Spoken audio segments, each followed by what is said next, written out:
fog. It hides the northern Pacific coast of Canada for most of the year.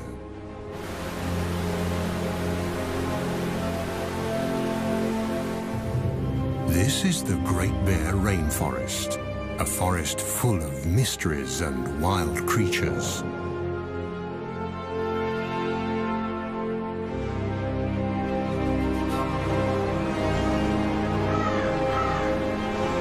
And it's one of those wild creatures, the rarest of them all, that we are looking for. Mochkmo, the spirit bear.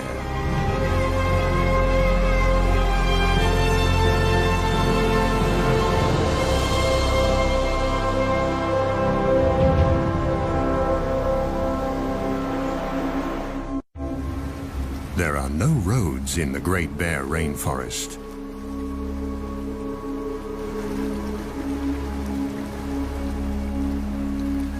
This labyrinth of islands is best accessible by boat. These people, scientists, have to approach this rugged coastline from the water to reach the unique temperate rainforest and discover the secrets it holds.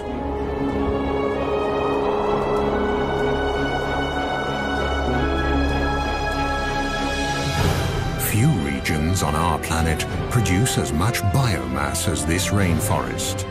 It's the world's largest and most productive temperate rainforest and thrives along the west coast of Canada, a vast 300-mile-long expanse of fjords and islands along the North Pacific.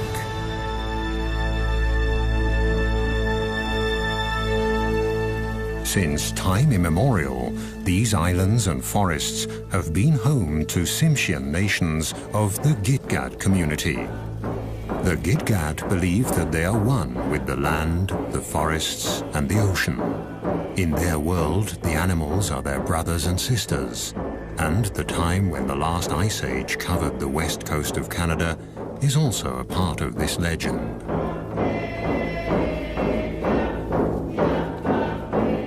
Raven, the creator, wanted to leave a memento of the ice age, and so he decided that every 10th bear should have white fur.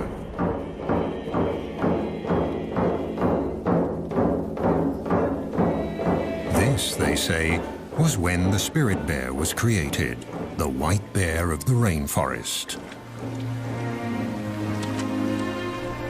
To this day, these bears live deep in the forests, on the islands and along the wild rivers of the northern British Columbia coast. Only very few people have been lucky enough to catch sight of one.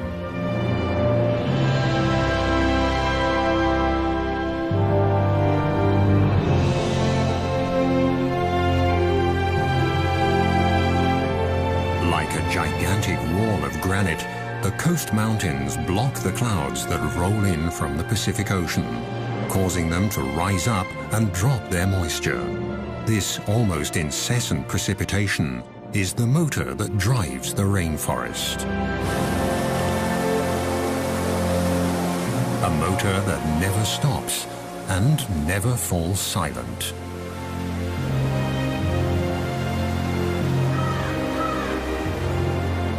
Everything in the rainforest, the rocks, the living and dead trees, are covered with a thick growth of mosses that have an important task. They hold the moisture in. In this way, they keep the forest humid and cool and stabilize living conditions for all animals. In the temperate rainforests of the north, biomass doesn't decay as quickly as in tropical rainforests. The destructive organisms here are slow and need a lot more time to do their work. Yet this rainforest is more productive than those in the tropics.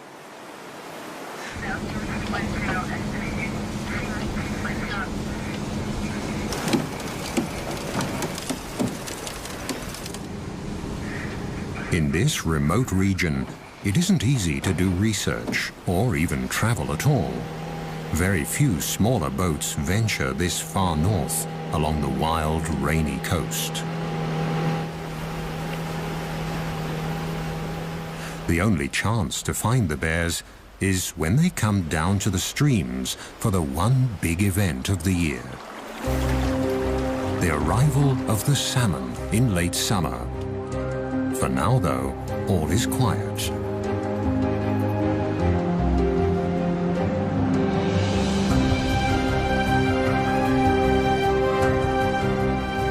Is this the quiet before the storm?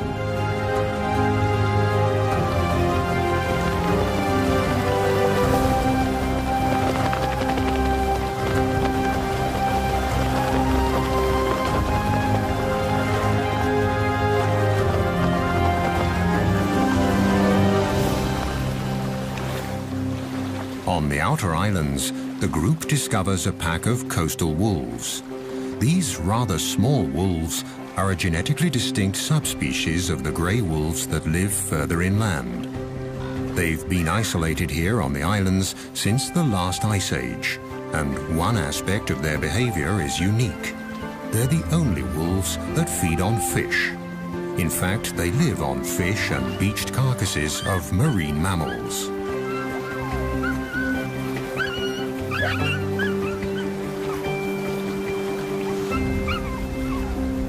Food that also attracts other hungry visitors.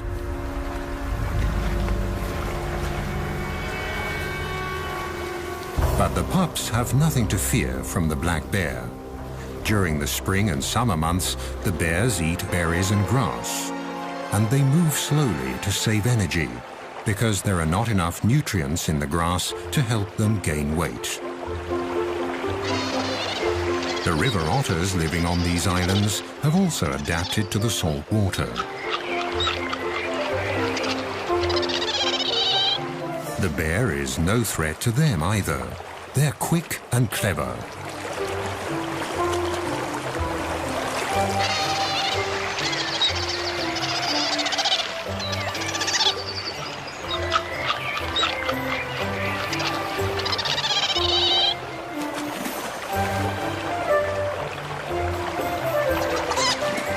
The intertidal zone is their buffet.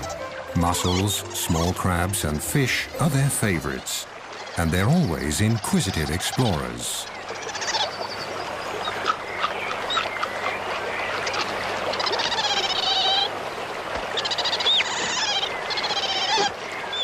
The ravens, the heralds of the rainforest, announce a visitor.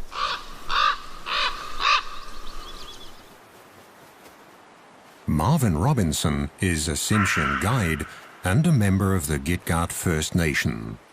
He's also looking for the salmon and the bears, the secret spirit bears. This forest means a lot for me. Like about 18 years ago, this is the very spot that I've seen my first spirit bear. So prior to that, it was all hush-hush about this bear, the sacred bear really to us.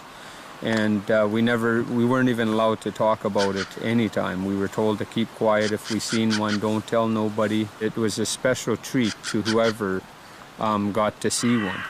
You know, there was very few that got to see one of these rare bears. And ever since I started, we've found some really special places that we keep to ourselves.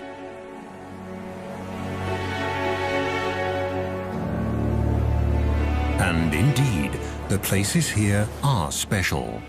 On the outer islands, waves and winter storms have created magical beaches.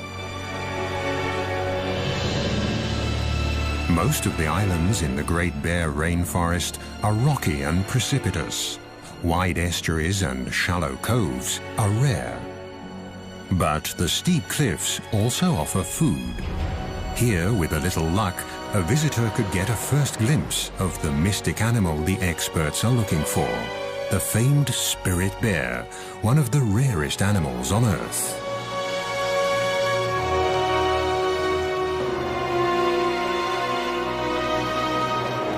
The bear's prey is glued to the rocks in the intertidal zone. Barnacles grow in the cold waters of the North Pacific, and at high tide, when they're covered with water, they look almost like animals from another world.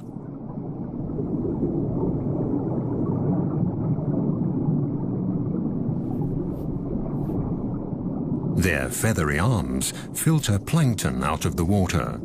It's hard to believe that these little creatures are related to crabs.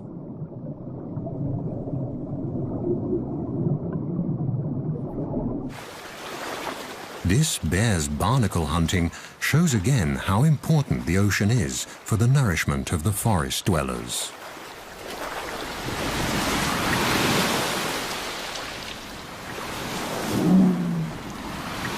And there's enough nutrition to feed even the largest animals that roam the waters, the whales.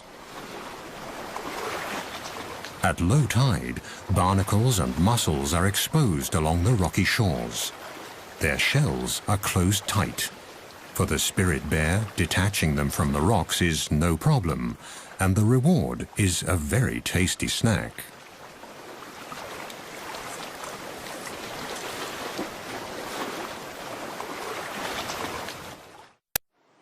Some of the oldest and largest trees in Canada grow here. The giant Sitka spruce, the ancient yellow and red cedars, and the hemlock, trees that need the cool, the fog, and the rain. They are the foundation of the temperate rainforest.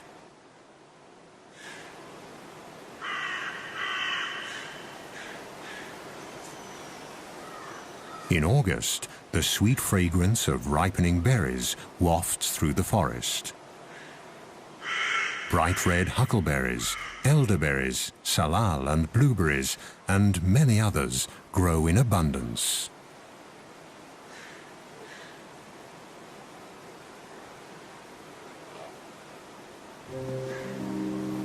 For the bears, the berries are a crucial staple to tide them over the leaner months of the summer before the salmon arrive.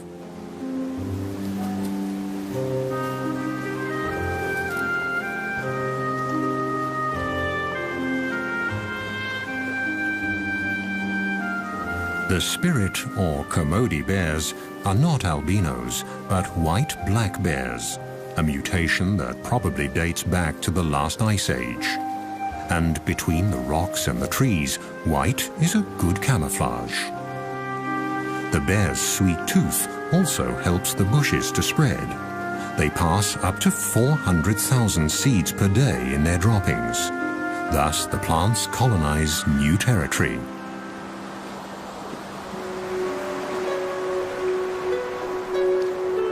In the temperate rainforest, fog can cover the land in a grey veil within minutes. And it can plunge a sunny landscape into deep gloom. Along the mainland coast, the islands of the Great Bear Rainforest lie close together. At high tide, millions of gallons of nutrient-rich salt water rush inland through the narrow channels to flow back out at low tide, thus linking the ocean and the land. The currents sweep along everything in their path, creating a rich broth full of life.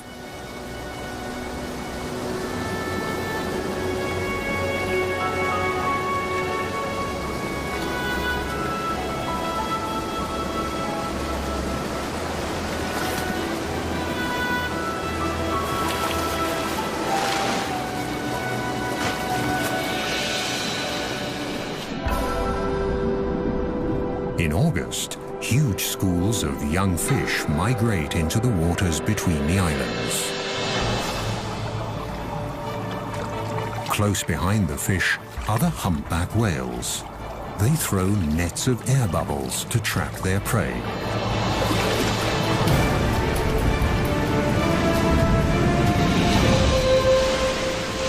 Success.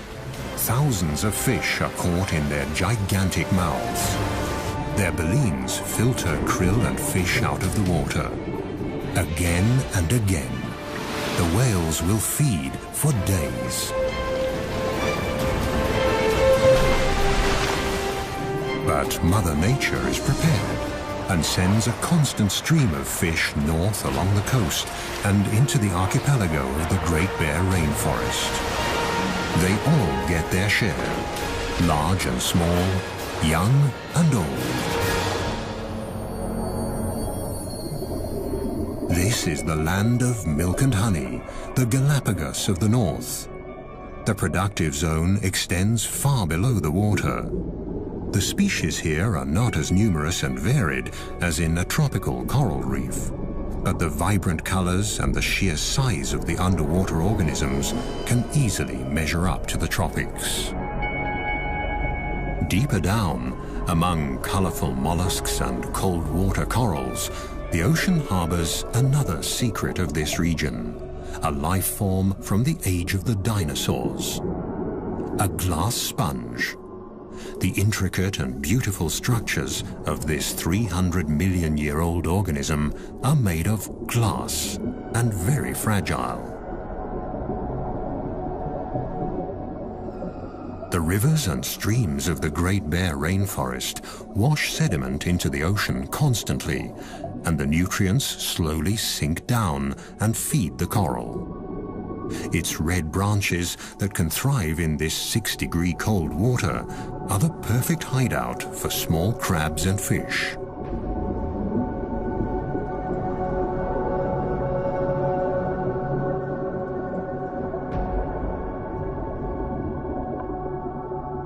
The silica from the rocks provides the building material for the sponges.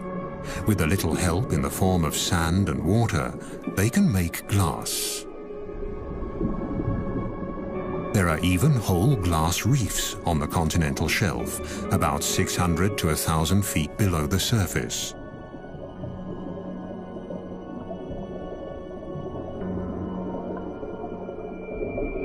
These ancient organisms build complete reefs, powered by nutrients and runoff from the rainforest.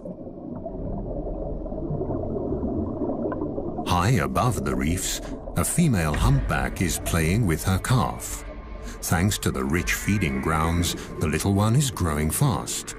In a few months, when they leave the cold waters and head south, they'll need all their strength.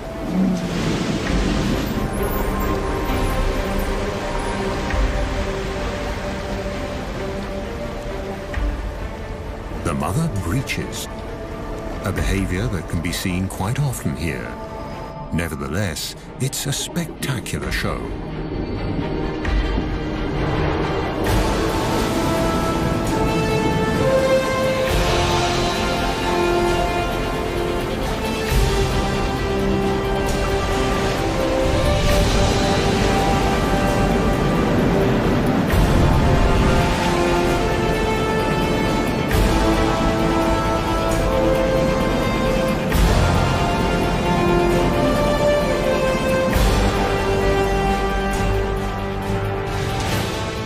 It's the beginning of September, and the fish run that all the animals here are anxiously waiting for is approaching.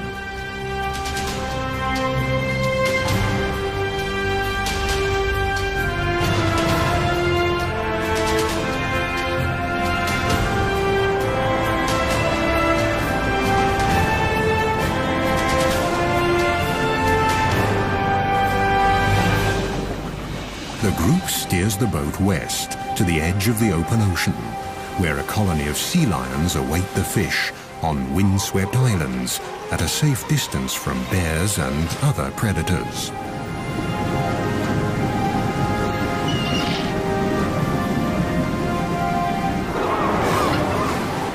The Steller sea lions are the largest of the eared seals. They're an endangered species that lives on the rugged outermost islands along the Pacific coast.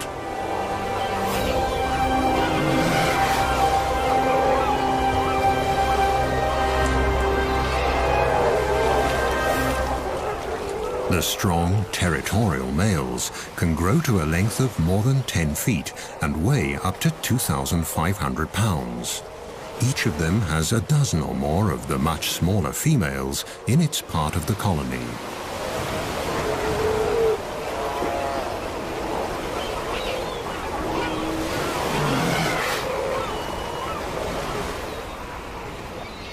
Since the 1970s, their numbers have plummeted, and scientists have yet to find out why. Overfishing of the Gulf of Alaska could be one of the reasons.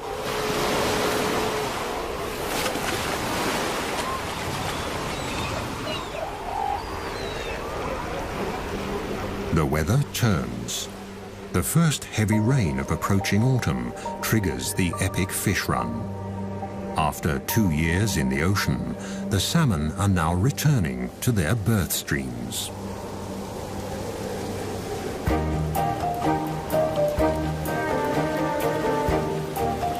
Are the fish here yet? A mother bear and her 2 white cubs patrol the shores of Princess Royal Island. Here, 1 in 10 black bears is white. The white fur color is passed on through a double recessive gene. White cubs will only be born if both parents carry that gene. And bears with black fur can also carry the spirit bear gene.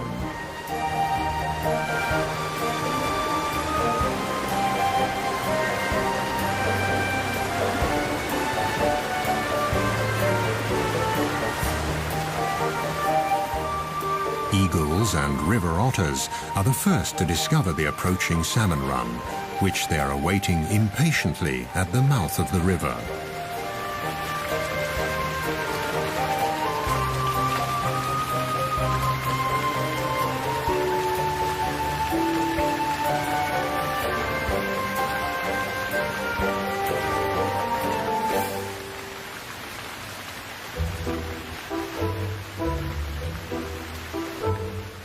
Further upriver, a black bear mother checks the water level. It's still too low for the salmon to come. This little bear will see the salmon run for the first time in his life.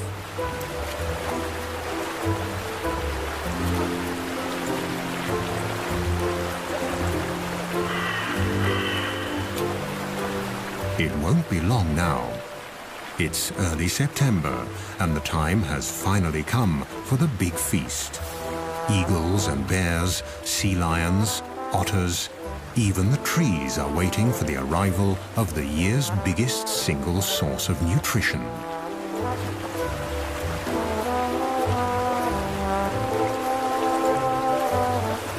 And the big feast will also complete the yearly cycle. Shortly afterwards, the bears will start looking for winter dens.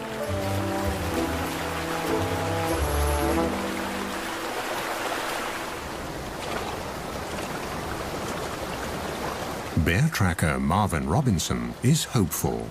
The rivers are rising. He's checking for clues on the islands as well as on the mainland.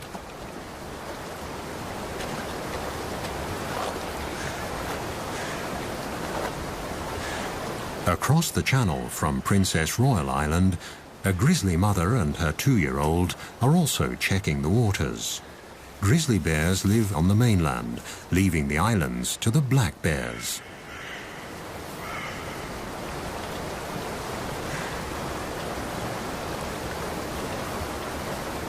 Grizzlies usually live higher up in the mountains, but for the salmon, even they descend to the estuaries along the coast.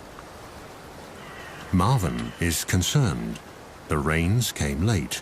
He hopes the salmon run won't be affected.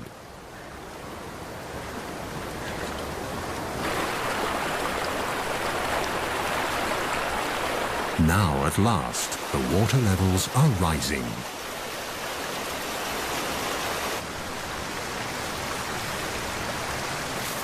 The grizzlies use the waiting time to stock up on sugar, trying to pull the last crab apples off the trees along the riverbanks.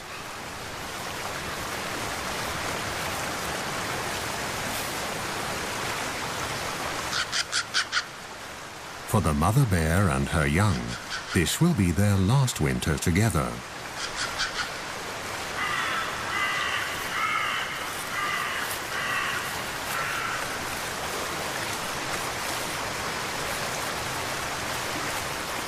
If she can fatten up enough for the winter, she'll have a new cub next spring. But if the salmon run isn't good enough, she'll reabsorb the already incubated egg in her womb during hibernation. Still no salmon, but now the autumn rains have really picked up. this region gets an incredible 4,500 millimeters of precipitation per year. That's 4 times the rainfall of a wet city like Vancouver, further south along the coast. This is a true rainforest. Autumn has arrived, and the first geese are migrating.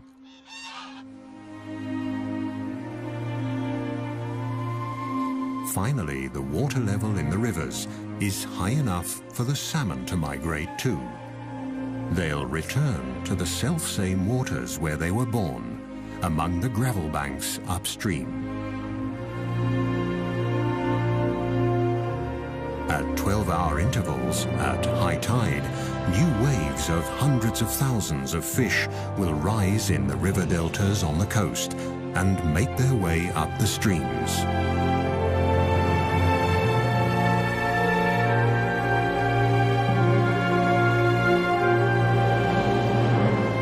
The clear waters of the wild streams along the northern coast of British Columbia are the habitat the salmon need to reproduce.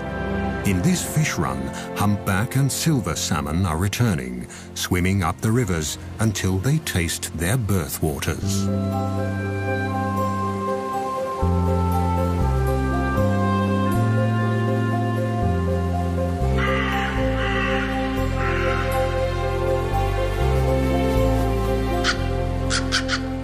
They're here.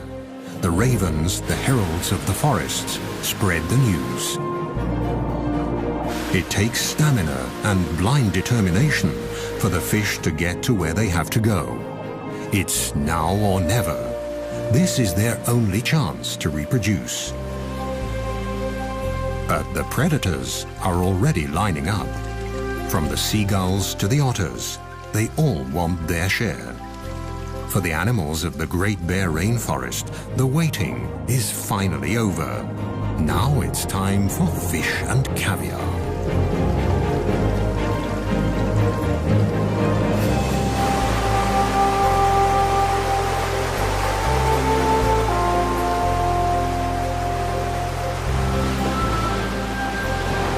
The fish that don't make it are swept away by the raging current, ending up on the rocks and in the kelp of the intertidal zone, right at the feet of the waiting bald eagle.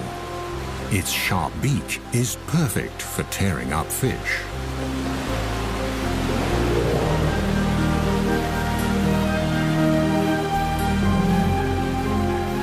The gulls will get their fair share. But here on the Rain Coast, the bald eagle is the true king of the skies. On the verge of extinction only a few decades ago, these magnificent birds have made an amazing comeback.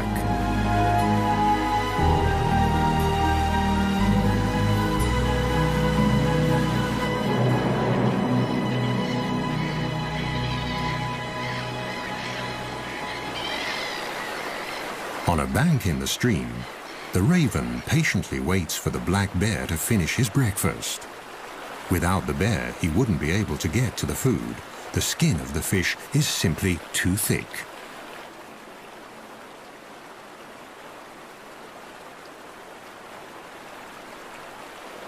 Come on, haven't you had enough yet?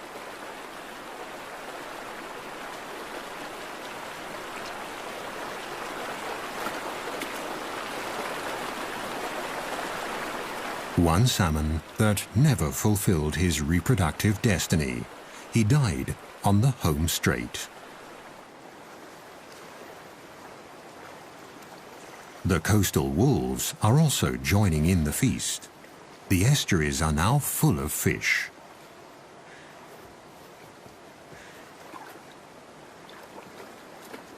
The youngsters are still learning the tricks of the salmon trade. They follow their mother, and she tries to teach them. But for them, catching fish is still a game.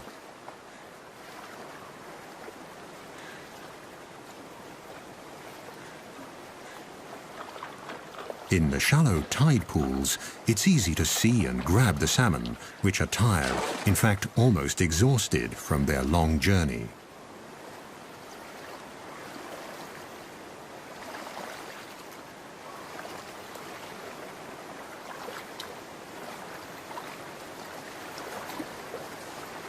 The death of this fish seems futile. There are so many of them, easy prey for the hunters. But it's not the individual fate that counts here. With their sheer numbers, the salmon feed the whole ecosystem.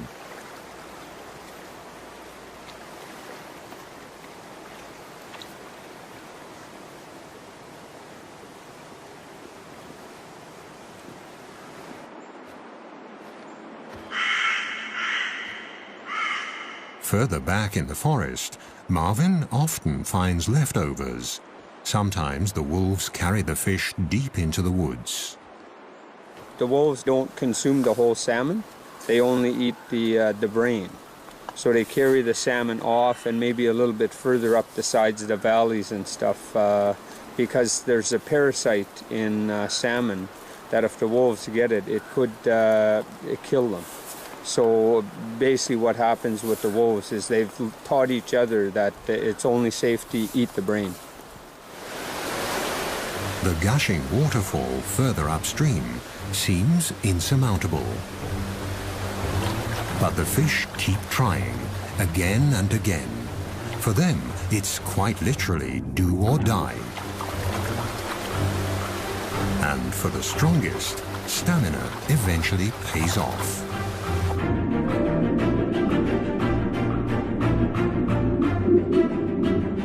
This salmon was born here 3 years ago. Now it has returned to its birthplace to spawn, in perfect sync with all the others of its generation.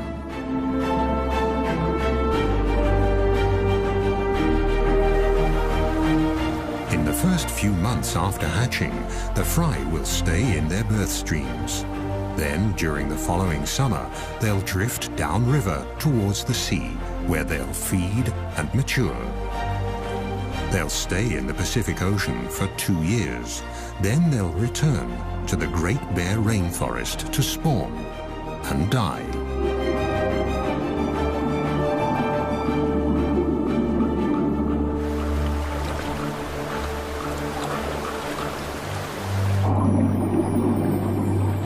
In a rush of hormones and wild abandon, the fish become oblivious to their surroundings and their predators.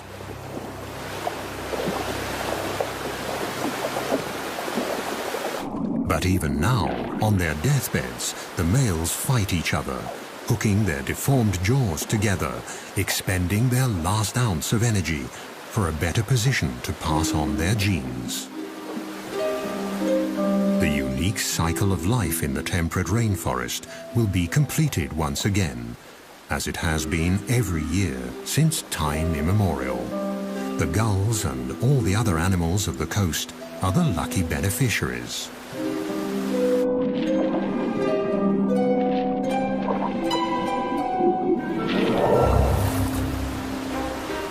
Foraging has become an easy task for the bear as well. The fish are in a daze, without much perception of their surroundings. They'll only react when the paw almost touches them. And jump is not an option anyway.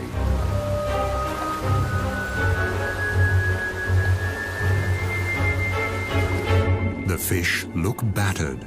The journey has taken its toll.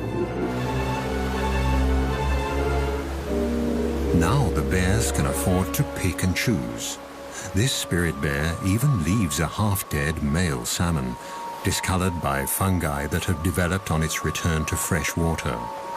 The females that are still carrying their eggs taste much better.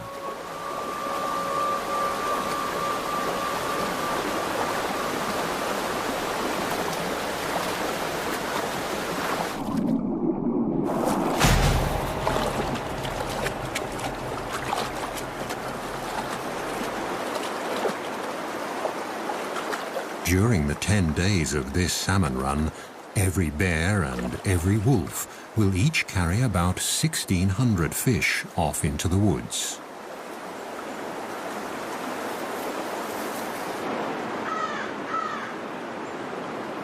But it still isn't easy to find the spirit bears. Even for experienced trackers like Marvin, who take researchers and visitors to these streams, it's a special treat to watch the white bears during the salmon run. So far, they've only seen black bears and squirrels.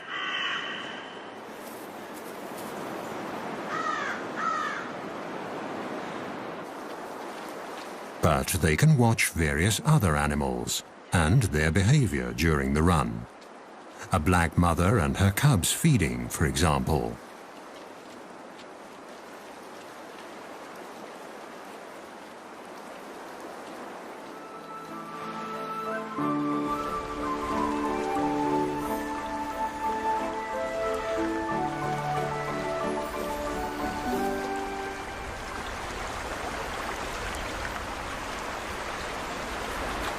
Let's see how to get to the fish.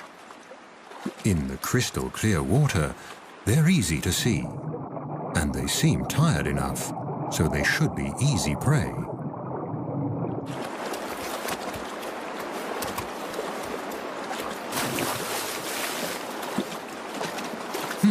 That wasn't too successful.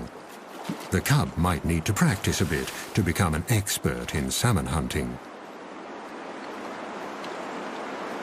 Marvin, the tracker, has been walking the creeks for days now.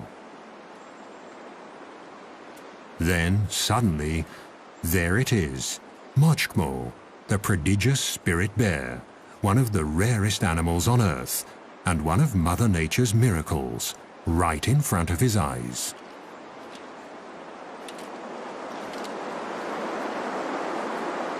According to a scientific study, their white fur could give the Kermode bears a slight advantage in catching fish.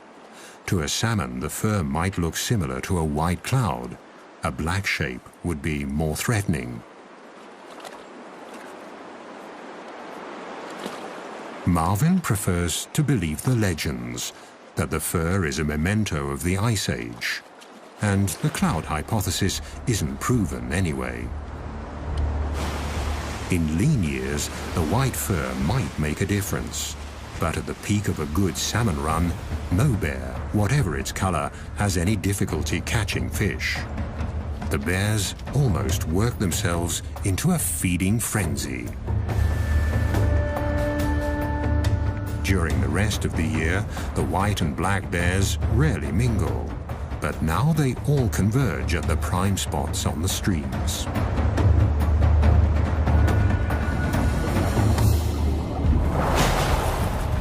Overall, the black bears seem more aggressive and wilder than their white cousins. But they're also more wary. Could it be because, unlike the white bears, they've been hunted before? But wary or not, all the bears have to come to the streams. They have to store fat for hibernation.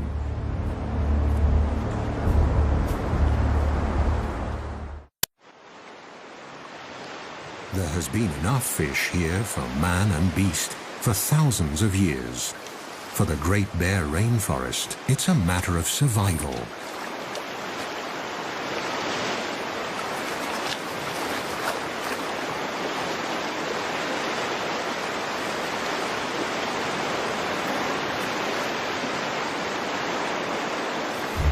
Let's hope for these young bears at their first salmon run that the future will hold the same life for them as the present.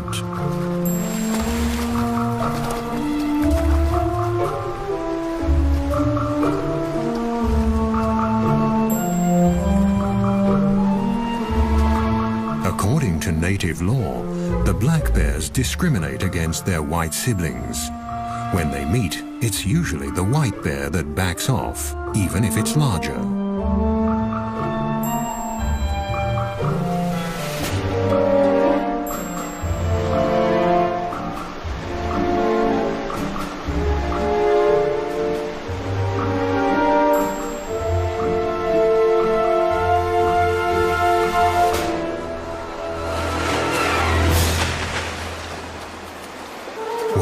One last fish for the road should be all right. There are so many of them. But the envious competitor is watching, and so the spirit bear withdraws.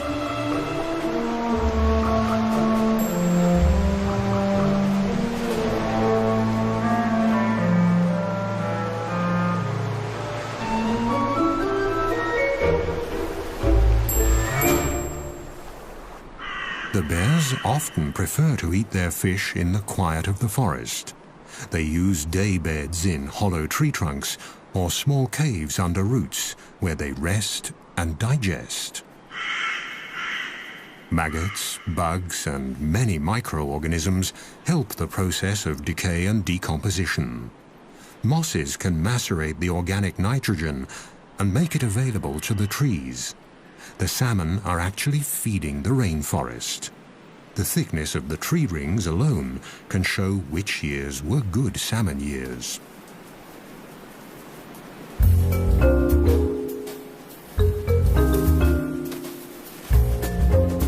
Just a few weeks later, autumn sets in. The salmon run is over, but the forest and its animals have gathered crucial reserves and strength for the winter. Now it's time for some of the smaller ones to stash away seeds and other winter provisions.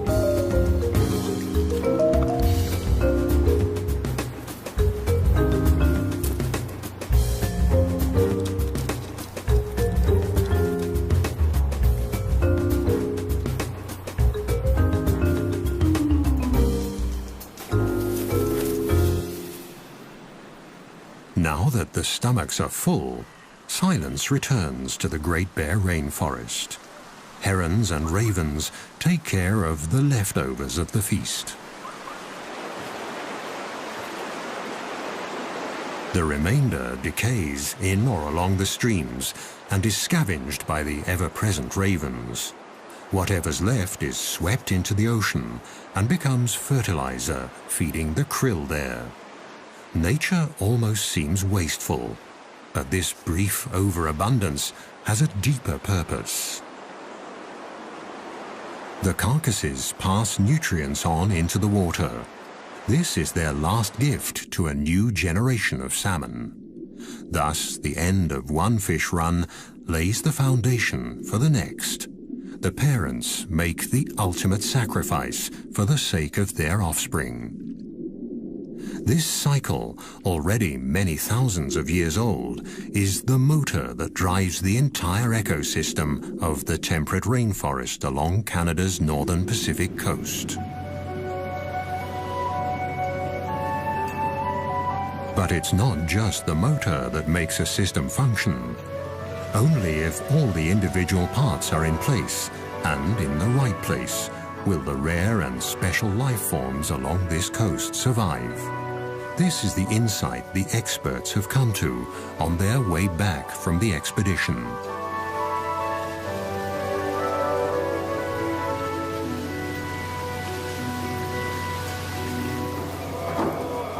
It's a lesson the people of the rainforest learned a long time ago.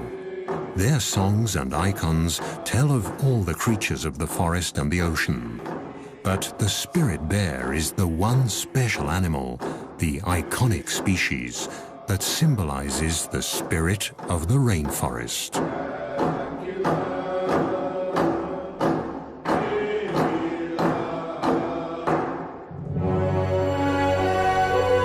The freshwater streams and the mountains, the forest and the ocean, the winds, the plants and the animals, they all had to play their parts just right so that this temperate rainforest of Canada's northern Pacific coast could develop over thousands of years. It's a system that needs to stay intact, because only then will Mochgmo, the spirit bear, have a home for the future.